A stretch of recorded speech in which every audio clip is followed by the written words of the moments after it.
आज के इस नए वीडियो में फिर से आपका स्वागत है, अभिनंदन है।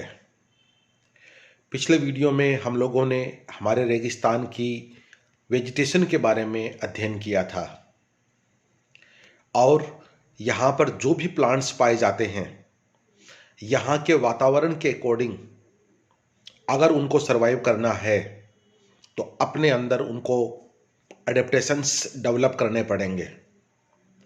इस क्रम में आज का जो ये वीडियो है, ये है आपका adaptive strategies in desert plants, जिसका पहला भाग आज इस पर्टिकुलर वीडियो के माध्यम से हम अध्ययन करेंगे।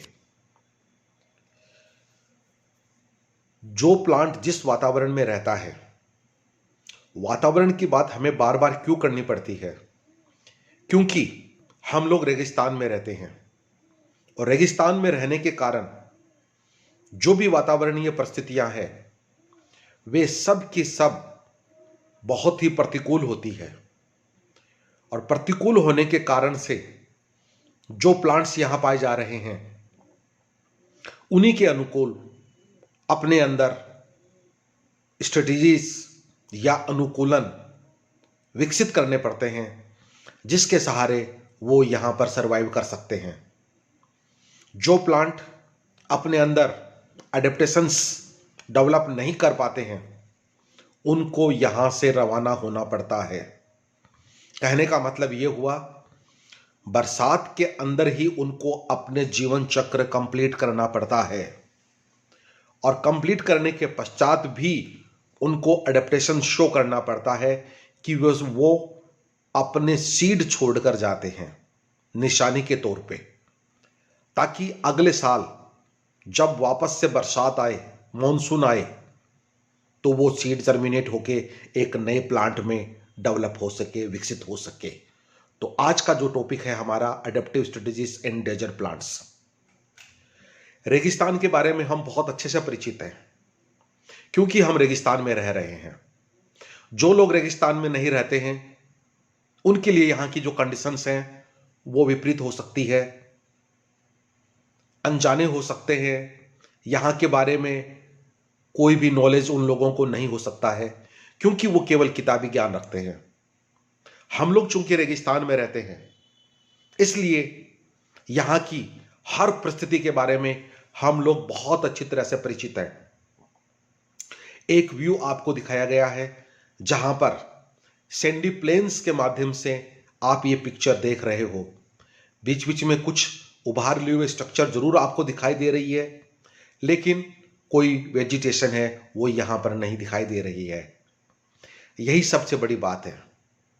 इस पर्टिकुलर पिक्चर को देखकर हमें यह अनुमान हो सकता है, लगाया जा सकता है कि रेगिस्तान की क्या विशेषताएं होगी, क्या कैरेक्टरिस्टिक्स फीचर्स होंगे, क्या रेगिस्तान के लक्षण होंगे, और जो लक्षण हमें दिखाई दे रहे हैं उसी के आधार पर यहाँ पर जो प्लांट ग्रो करेंगे, उनको अपने अंदर एडेप्टेशंस डेवलप करने पड़ते हैं।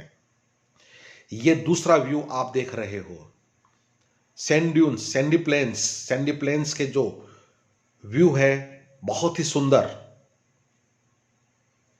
जो कि हमारे आसपास ही पाए जा रहे हैं। दूर आपको प्लांट्स भी दिखाई दे रहे हैं, लेकिन फिलहाल हम जो बात करने जा रहे हैं, हमारे अपने नेटिव प्लांट्स के बारे में बात करेंगे और उनके अंदर पाए जाने वाले एडेप्टेशंस की बात करेंगे, जिसके सहारे वो इन प्रतिकूल परिस्थितियों में अपने आप को बचा के रखते हैं। जो कंडीशंस विपरीत है, अनकॉन्जेनियल है, अनफेवरेबल है, उनके बारे में हम पहले भी अध्ययन कर चुके हैं। क्लाइमेट के टॉपिक में, वाटर इकोनॉमी के टॉपिक में बहुत विस्तार से हम लोग बात कर चुके हैं। केवल कुछ इंपॉर्टेंट पॉइंट्स फिर से आपके सामने हैं। हम रेगिस्तान में क्यों हैं? क्योंकि हमारे यहाँ पर बरसात कम होती है। बरसात कम होने के कारण से सोइल मॉइस्चर है वो बहुत ही कम होती है, मिट्टी में पानी की मात्रा कम होती है। जो हवाएं चलती है बहुत ही ड्राई, सूखी, यानी लू के रूप में चलती है। अगर इन हवाओं में पानी होता, मॉइस्चर होता, नमी होती, तो शायद ये लू नहीं होती। टेम्परेचर बहुत हाई रहता है। गर्मी के दिनों में 55 से 60 डिग्री और सर्दी के दिनों में माइनस में हमारा टेम्परेचर है वो चला जाता है। तो हाई टेम्परेचर होने के साथ साथ सीजन के अकॉर्डिंग जो टेम्परेचर में वेरिएशंस होते हैं वो भी बहुत ज़्यादा होते हैं। जब सूर्य देवता अपनी पूरी तेजी से चमकते हैं तो सूर्य से आने वाली जो सोलर रेडिएशंस हैं वो भी बहुत ज़्यादा इंटेंस होती है, चुभाने वाली होती है, बहुत गर्म होती है। निश्चित रूप से जो ऊपर वाले पॉइंट्स हैं उसी को वो चीज़ फेवर कर रही है। और last but not the list, जो बरसात का समय है वो कहने को तो मॉनसून आता है हमारे यहाँ पर, लेकिन कितनी बारिश होती है ये हम बहुत अच्छी तरह से जानते हैं। और दो बारिश के पीरियड में जो दूरी होती है वो कितनी होती है वो भी बहुत हम अच्छे से जानते हैं। फॉर एग्जाम्पल, जुलाई में बारिश हो गई, उम्मीद बनती है, हम आशावादी हैं और उस उम्मीद के सहारे हम लोग अपने खेतों में हल चलाते हैं, लेकिन अगली बारिश कब होगी हम नहीं जानते। कहने को हमारे रेगिस्तान में मॉनसून जून के लास्ट वीक और जुलाई के फर्स्ट वीक में आता है और पूरा जुलाई, अगस्त और सितंबर के 10 तारीख के आसपास, नॉर्मली हम लोग 7, 8, 9, 10 ये एवरेज रूप से हम लोग निकालते हैं, करीब करीब हमारे यहाँ पर 70 to 75 डेज मॉनसून रहता है। पूरा जुलाई, पूरा अगस्त और करीब 8-10 दिन सितंबर के। लेकिन बारिश कितनी होती है? 75 में से क्या 7 और 10 दफ़ा भी अच्छी बारिश होती है हमारे यहाँ पर? हमारा आंसर होगा नहीं। तो इतने शॉर्ट पीरियड के अंदर जो बरसात है, नहीं के बराबर बरसात है, और उस बरसात के माध्यम से जो पानी उपलब्ध हुआ है उसी से प्लांट्स को अपना काम है वो चलाना पड़ता है। इसलिए जो पॉइंट्स आप देख रहे हो ये सारे के सारे हमारे यहाँ की कंडीशन को डेजर्ट में क्रिएट करते हैं, डेजर्ट बनाने में सहयोग करते हैं। और हमारे यहाँ पर जो प्लांट्स पाए जाते हैं, रेगिस्तान में जो प्लांट्स पाए जाते हैं, उनको हम जीरोफाइट्स के नाम से जानते हैं। जो पिछले स्लाइड में हम लोगों ने बात की है वो सारी की सारे जो पॉइंट्स हैं वो प्लांट्स की ग्रोथ को और उसके विकास को बहुत ज़्यादा प्रभावित करते हैं, क्योंकि बरसात का जो समय है वो अनिश्चित होता है और उसके कारण से जो प्लांट की लाइफ है, प्लांट का जीवन है, वो बहुत ज़्यादा प्रभावित होता है। डेसिकेशन का मतलब ये हुआ पानी निकल कर जाना, पानी की कमी में रहना और इवन कंप्लीट डिस्ट्रक्शन, या पूरे के पूरे प्लांट है वो नष्ट हो जाते हैं। ये दो कंडीशंस हैं, वो पहले वाली स्लाइड की कंडीशन की जो अवस्था है उसके कारण से ये सिचुएशन है वो आती है और प्लांट को सरवाइव करना बहुत मुश्किल हो जाता है। लेकिन उन सब परिस्थितियों के बावजूद भी हमारे यहाँ पर बहुत सारे प्लांट्स पाए जाते हैं। कहने को हम ये कहते हैं कि रेगिस्तान है, कहने को हम यहाँ कहते हैं कि जीरोफिटिक वेजिटेशन पाई जाती है, लेकिन हम गर्व से कह सकते हैं बाकी रेगिस्तान के मुकाबले में हमारे थार रेगिस्तान में जो वनस्पति है, जो प्लांट्स हैं, वो काफ़ी रिच है। रिच का मतलब यहाँ पर धनवान से नहीं है, प्लांट की संख्या से है। हम लोग स्टूडेंट्स को लेकर हर दफ़ा फील्ड में जाते हैं और वेजिटेशन स्टडी करवाते हैं और उससे ये आइडिया हमें लगता है कि हमारे यहाँ पर कितने प्रकार के प्लांट्स पाए जाते हैं। इसका मतलब ये हुआ प्रतिकूल परिस्थितियों के बावजूद भी हमारे यहाँ पर बहुत सारे प्लांट प्रजातियां हैं पाई जाती है और सक्सेसफुली अपने जीवन चक्र को पूरा करती है। रेगिस्तान का एक व्यू देखिए आप, काफी घनी वनस्पति यहाँ पर दिखाई दे रही है। बड़े बड़े जो प्लांट्स आप देख रहे हैं निश्चित रूप से ये खेजड़ी के प्लांट हो सकते हैं साथ में दूर वाले जो पौधे हैं वो रोहिडा हो सकता है। छोटे वाले जो पौधे आप देख रहे हैं ये क्रोटोलेरिया यानी सनिया हो सकता है, खींप हो सकती है, और बाकी रेगिस्तान में पाए जाने वाले पौधे हो सकते हैं।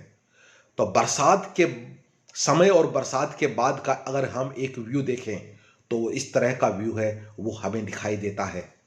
इसका मतलब ये हुआ प्रतिकूल परिस्थितियों के बावजूद भी हमारे यहाँ पर प्लांट्स पाए जाते हैं, और ये प्लांट्स तभी सरवाइव कर पाएंगे जब ये अपने अंदर अडेप्टेशंस डेवलप करेंगे, अनुकूलता विकसित करेंगे, तभी इनका सर्वाइवल है वो सुनिश्चित होता है। अदरवाइज इन प्लांट्स को अपना जीवन चक्र बहुत जल्दी पूरा करके जाना पड़ेगा। जिस मीन से, जिस साधन से ये प्लांट्स अपने अंदर अडेप्टेशंस डेवलप करते हैं वो बहुत सारे होते हैं। जिस प्रकार की वातावरणीय अवस्था होती है उसी के अनुसार ये अपने अंदर अडेप्टेशन से वो डेवलप कर लेते हैं। कहने को हम ये कहते हैं कि साहब डेवलप करना है। डेवलप क्यों करना है? क्योंकि अक्सर हम एक बात कहते हैं, दुनिया में हम आए हैं तो जीना ही पड़ेगा। वही चीज इन पौधों के ऊपर भी लागू होती है। जो प्लांट इस जमीन से ग्रो करके हमारे सामने आया है, परिस्थितियां कैसी भी है, अनुकूल है आसानी से सर्वाइव कर पा जाएगा, प्रतिकूल है तो वो अपने अंदर अडेप्टेशंस डेवलप करता है, और अडेप्टेशंस डेवलप करने के पश्चात वो यहां पर सक्सेसफुली ग्रो करता है। अकॉर्डिंग टू सेन 1982, ये हमारे सर है जिनके साथ मैंने अपना रिसर्च वर्क पूरा किया है, और 1982 की इनकी बुक चलती है जिसके ऊपर आधारित ये सिलेबस है वो हम लोग पढ़ते हैं। और इस किताब का नाम है environment and plant life in Indian desert. इस किताब को पढ़कर हम ओवरऑल सिचुएशंस के बारे में बहुत अच्छी तरह से जान सकते हैं।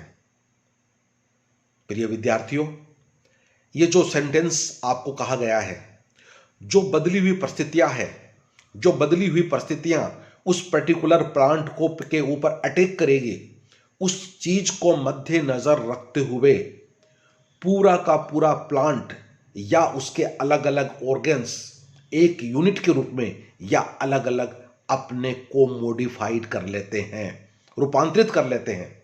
अगर उनको सर्वाइवल चाहिए तो, और अपनी प्रजाति को बचाए रखना है, तो उनको ये बदलाव लाना पड़ेगा। जिस प्रकार की वातावरणीय परिस्थितियां बदल रही है उसी के अनुसार उनको अपने अंदर ये बदलाव लाने पड़ेंगे।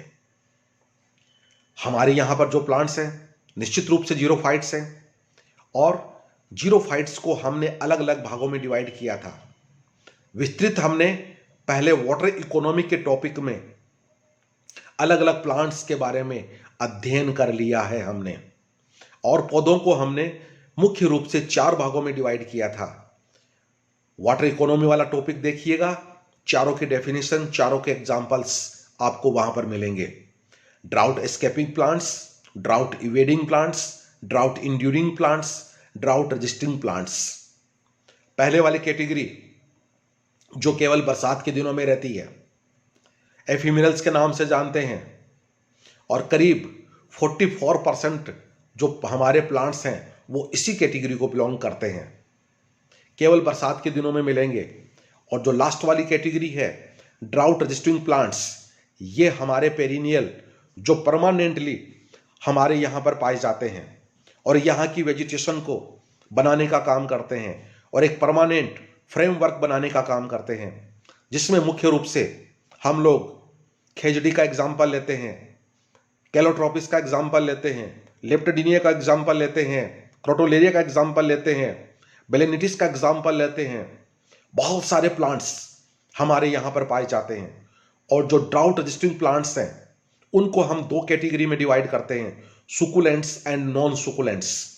सुकुलेंट्स वो प्लांट जो फ्लेशी होते हैं, जैसे ओपनसिया, जैसे यूफोर्बिया, जैसे एलोए। और जो नॉन सुकुलेंट्स हैं ये पर्टिकुलरली इनकी जो लीफ होती है वो फ्लेशी या मांसल नहीं होती है, जैसे कि हमारी खेजड़ी, हमारा रोहिडा और बाकी दूसरे प्लांट्स। इस तरह से हम जीरोफाइट्स को अलग अलग वर्गों में डिवाइड करते हैं, और हमारे यहाँ पर परमानेंट जो वनस्पति का फ्रेमवर्क है वो ड्राउट रेजिस्टिंग प्लांट्स के माध्यम से हमें देखने को मिलता है। हमारे यहाँ के जो प्लांट्स हैं, जो अडेप्टेशंस हैं, वो दो माध्यम से हम लोग देखते हैं। पूरा जो प्लांट है उसको हम दो भागों में डिवाइड करते हैं। एक को हम कहते हैं रूट और एक को हम कहते हैं शूट। रूट वाला जो प्लांट का पार्ट है वो जमीन के नीचे ग्रो करता है और जो शूट वाला पार्ट है वो जमीन के ऊपर रहता है। शूट वाले पार्ट को फिर हम दो भागों में डिवाइड करते हैं, स्टेम एंड लीफ। इस पर्टिकुलर जो पार्ट फर्स्ट का हमारा ये वीडियो है, इसमें पॉइंट नंबर 1 जो रूट मॉडिफिकेशंस है उसके बारे में हम लोग अध्ययन करेंगे। शूट मॉडिफिकेशंस के बारे में हम सेकंड वीडियो में अध्ययन करेंगे। तो पहला ये जो वीडियो है रूट मॉडिफिकेशंस के बारे में, कि हमारे यहाँ के जो प्लांट्स हैं उनके अंदर रूट्स किस प्रकार की पाई जाती है, किस प्रकार से वो अपने आप को अडेप्ट करती है, कौन से बदलाव है जिसके कारण से वो इस पर्टिकुलर सिचुएशंस जो कि एडवर्स है अपने आप को मॉडिफाई करके अपने सर्वाइवल को सुनिश्चित करती है। ये एक पर्टिकुलर डायग्राम आप देख रहे हो, प्लांट की जो रूट है, देखिए बीच में थिक रूट आ रही है, साइड के अंदर किस तरह से पतली पतली रूट्स है वो साइड में जा रही है अपने आप को स्थापित करने का। देखिए इससे अच्छा डायग्राम आपको कहीं देखने को नहीं मिलेगा। एक अपने आप को स्थापित करने का तरीका, दूसरा पानी को एब्जॉर्ब करने का मेथड। जितना सरफेस एरिया ज्यादा होगा उतना ही पानी को एब्जॉर्ब करने की जो एफिशिएंसी है वो बढ़ जाएगी।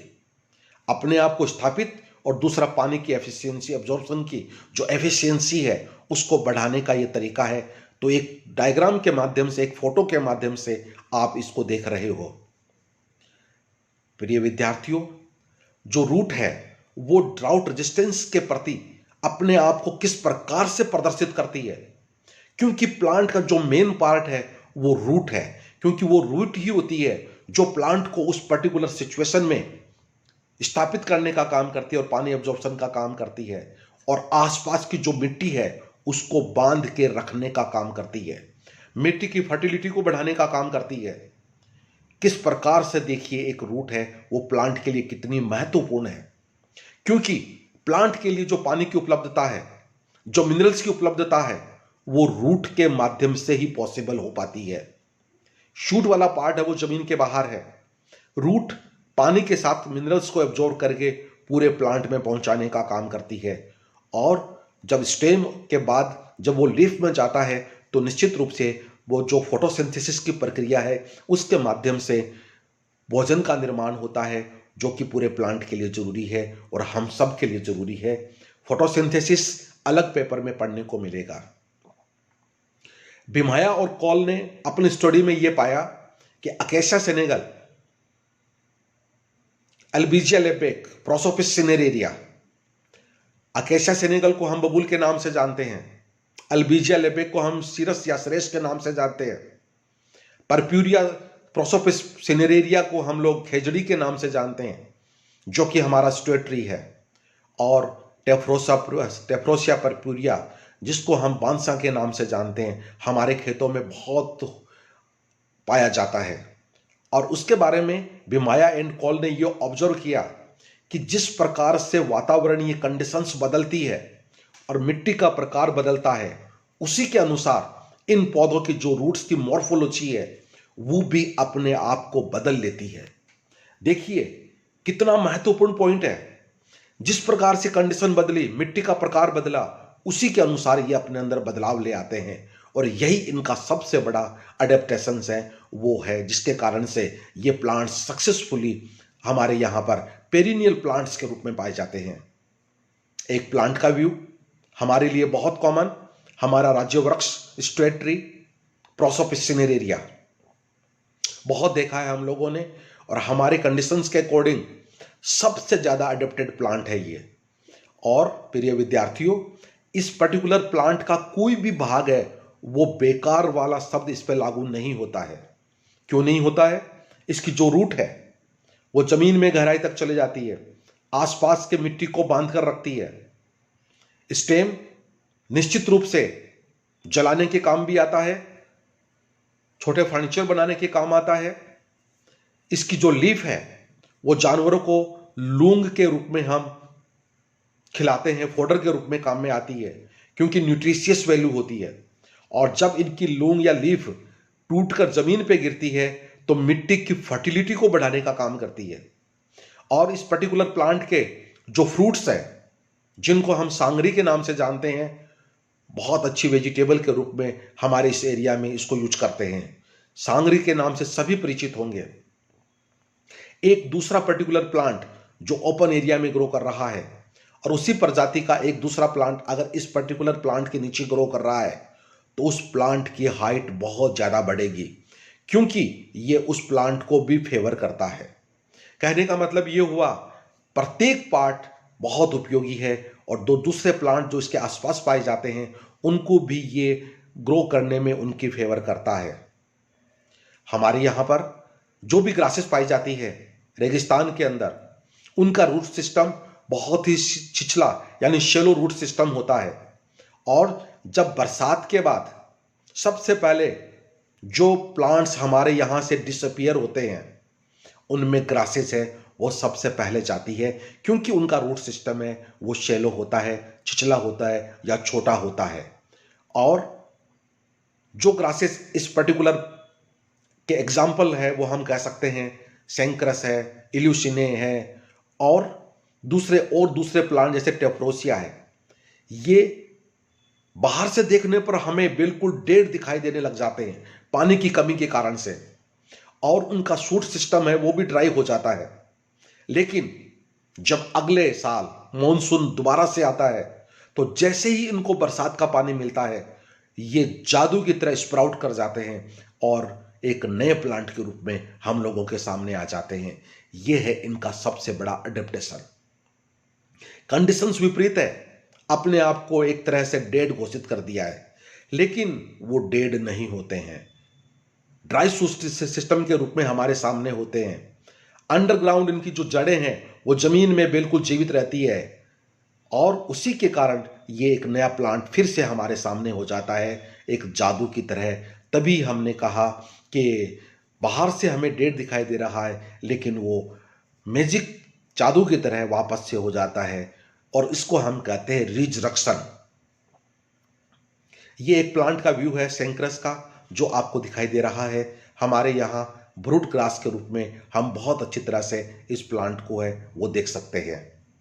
और दूसरे प्लांट जैसे कैपेरिस है, लेप्टेडिनिया है, जिसको हम केर और खीम के नाम से जानते हैं, इनकी जो रूट सिस्टम है वो भी काफ़ी डीप होती है, हम लोग बहुत अच्छी तरह से परिचित हैं। और ये दो प्लांट के व्यू आप देख रहे हो, पहला लेप्टेडिनिया है, दूसरा कैपेरिस है।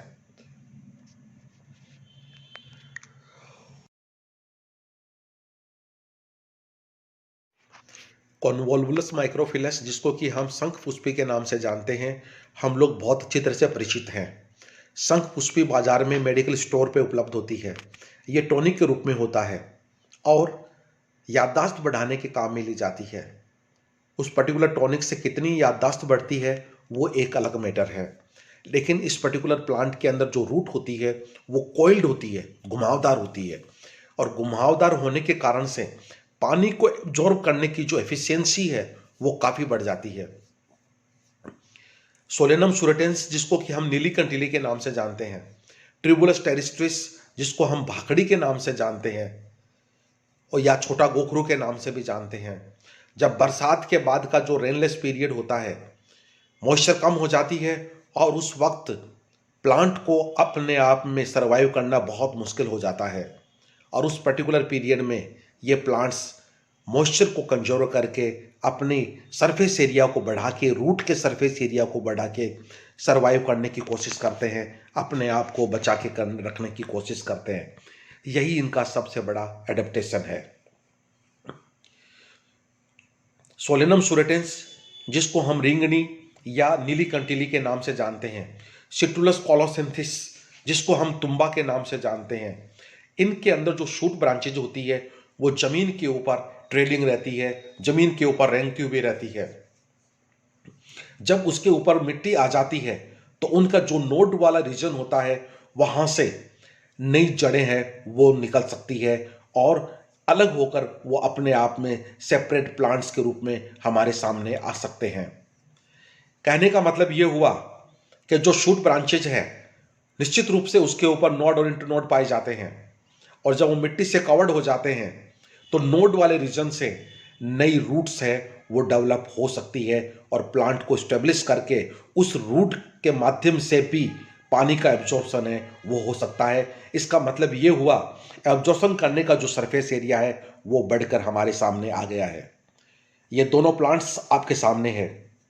पहले वाला सिट्रुलस कोलोसिंथिस जिसको हम तुम्बा कहते हैं, और दूसरा सोलेनम सुरेटेंस जिसको हम नीली कंटीली या रिंगनी के नाम से जानते हैं। और दोनों के दोनों जो प्लांट्स हैं हमारे एरिया में बहुत अच्छी तरह से ग्रो करते हैं, बहुत अच्छी तरह से हम लोग परिचित हैं। एक और प्लांट जो हालांकि थोड़ा हिली एरिया का प्लांट है, ये हमारे रेगिस्तान में एज सच ये प्लांट नहीं पाया जाता है, लेकिन अगर हम लोग झुंझुनू डिस्ट्रिक्ट की तरफ जाए, सीकर की तरफ जाए, जहां पर अरावली की रेंजेज है, वहां पर उस पथरीले पार्ट में हम लोगों को ये प्लांट दिखाई देता है। यूफोर्बिया कैडुसिफोलिया या डंडा थोर, ये फ्लेशी होता है। लीफ काफ़ी कम पाई जाती है या नहीं पाई जाती है, और रूट जो स्टेम है वो ही मॉडिफाइड होकर फोटोसिंथेसिस का काम करता है, और इसके जो जड़ें होती है वो काफ़ी छोटी होती है, क्योंकि पथरीली हैबिट होने के कारण से जड़ें उसके नीचे नहीं जा पाती है, और वो छोटी छोटी जड़ें ही इस प्लांट को सरवाइव करने में मदद करती है, स्टेब्लिश करने में मदद करती है। ये प्लांट है डंडा थोर या यूफोर्बिया कैडुसिफोलिया, जो पथरीले एरिया में हम लोगों को अक्सर देखने को मिल जाता है। और आगे चलकर बात करते हैं। सिट्रुलस की बात अभी हम लोगों ने की थी, कॉन्वोल्वुलस और टेफ्रोसिया की बात है वो भी हम लोग कर सकते हैं। हमारे रेगिस्तान में एरुआ की बात हम लोग कर सकते हैं, जिसको कि हम बुई के नाम से जानते हैं। कहने का मतलब ये हुआ,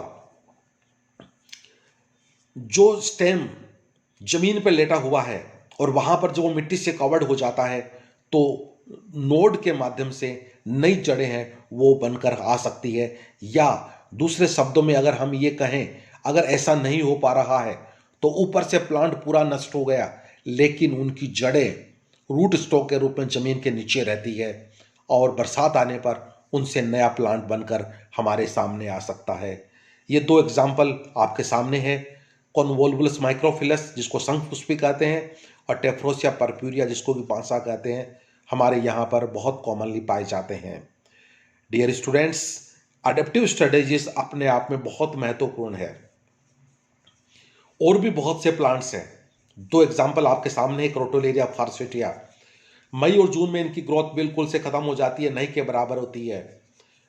टेम्परेचर बहुत ज़्यादा है, पानी बहुत कम है, और जब बरसात वापस आती है तो ये प्लांट हमारे सामने आ जाते हैं।